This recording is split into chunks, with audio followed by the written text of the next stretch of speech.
नमस्कार, मैं हूं अभिषेक त्यागी। ये इंग्लैंड वाले भी बाज नहीं आते भाई साहब। ये माइकल वॉन साहब अपने आप को पता नहीं क्या समझते हैं। ऐसा लगता है कि जब टीम इंडिया हारती है तो इनको बड़ी खुशी होती है, बहुत खुशी होती है, और सोशल मीडिया पर तंज कसते हैं भारतीय खिलाड़ियों पर। लेकिन फिर क्या होता है, फिर मुंह की खानी पड़ती है। उसके बाद में जब भारतीय खिलाड़ी इनको जवाब देते हैं तो फिर मुंह छिपाकर भाग जाते हैं। ऐसे माइकल वॉन है, कई बार ऐसा हो चुका है जब माइकल वॉन और वसीम जाफर की जंग हुई है। कई बार सोशल मीडिया पर कई बार आपस में दोनों भिड़े हैं और मुंह की खानी पड़ती है माइकल वॉन को। अब एक बार फिर से माइकल वॉन, क्योंकि बुरी आदत है, छेड़ने की आदत है माइकल वॉन को, फिर से छेड़ दिया वसीम जाफर को, और वसीम जाफर ने फिर से उनको ऐसा जवाब दिया है कि जाहिर तौर पर अब बोलती बंद हो गई माइकल वॉन की। माइकल वॉन, क्योंकि अपनी भी तो कमियां है ना, अपनी कमियों को तो देखते नहीं है इंग्लैंड का ये दिग्गज खिलाड़ी। लेकिन जब भारतीय टीम पर तंज कसता है, जब माइकल वॉन वसीम जाफर पर तंज कसते हैं, तो वसीम जाफर भी ऐसा जवाब देते हैं, ऐसा जवाब देते हैं कि भाई साहब दिल खुश हो जाता है। अभी क्या हुआ कि भारतीय टीम श्रीलंका में थी, अब वहां पर T20 सीरीज तो जीत ली टीम इंडिया ने, वनडे सीरीज टीम इंडिया हार गई। वनडे सीरीज के हारने के बाद माइकल वॉन को कहां नींद आने वाली थी, वो तो खुश हो गए टीम इंडिया की हार के बाद। अब माइकल वॉन ने एक ट्वीट किया, वसीम जाफर से सवाल पूछते हुए एक ट्वीट किया माइकल वॉन ने। उसके बाद में वसीम जाफर ने जो जवाब दिया वो इस वक्त सोशल मीडिया पर वायरल हो रहा है, और माइकल वॉन साहब जो है वो मुंह छुपाकर भाग रहे हैं। चलिए मैं आप लोगों को दिखा देता हूं, पहले माइकल वॉन का ट्वीट दिखाता हूं, उसके बाद में वसीम जाफर का जवाब दूंगा।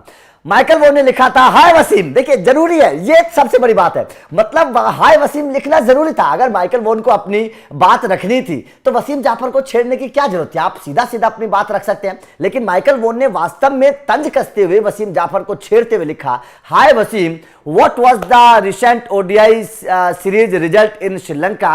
I have been away and miss it.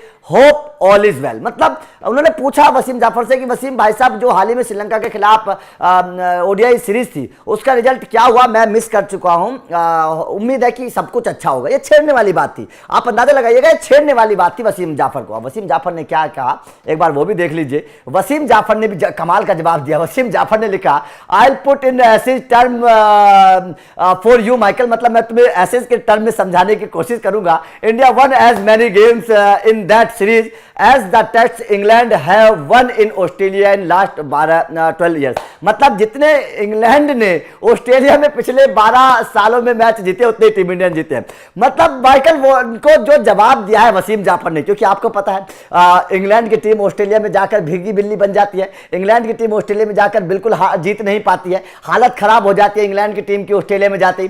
तो वसीम जाफर का जो जवाब है ये इस वक्त सोशल मीडिया पर वायरल हो रहा है, क्योंकि इसी तरीके का जवाब मिलना चाहिए इस तरीके के लोगों को। जो छेड़ने वाली बात है ना, क्योंकि ये तो छेड़ने वाली बात थी, भारतीय टीम की हार पर मजाक उड़ाने वाली बात थी, लेकिन वसीम जाफर भी कहां पीछे रहने वाले थे, मजे ले लिए भाई साहब माइकल वॉन से वसीम जाफर ने भी। तो जवाब तो ऐसा होना चाहिए, इन लोगों को ऐसा ही जवाब मिलना चाहिए। ये अंग्रेज अपने आप को बहुत बड़ा खिलाड़ी समझते हैं, ये समझते हैं कि भाई साहब हमसे बड़ी टीम, हमसे बड़ा कोई है ही नहीं। लेकिन इनको ये भी समझना चाहिए कि भाई साहब आप ऑस्ट्रेलिया में जाकर कितना जीतते हो, आप बताइए, अपनी औकात तो देखो, आप ऑस्ट्रेलिया में जाकर कितना जीतते हो, तब आपको पता चलेगा, तब आप सवाल पूछो। पता नहीं क्यों अपने घमंड में रहते हो ये अंग्रेज खिलाड़ी। तो आपका माइकल वॉन के इस ट्वीट पर क्या कहना है, क्या उनको वास्तव में इस तरीके का ट्वीट करना चाहिए था, और वसीम जाफर के जवाब को आप किस तरीके से देखते हैं, कमेंट करके जरूर बताइएगा। वीडियो अच्छी लगी हो तो लाइक और शेयर जरूर करिए, चैनल को सब्सक्राइब करिए, क्योंकि अपडेट लगातार मिलते रहेंगे। Thank you very much.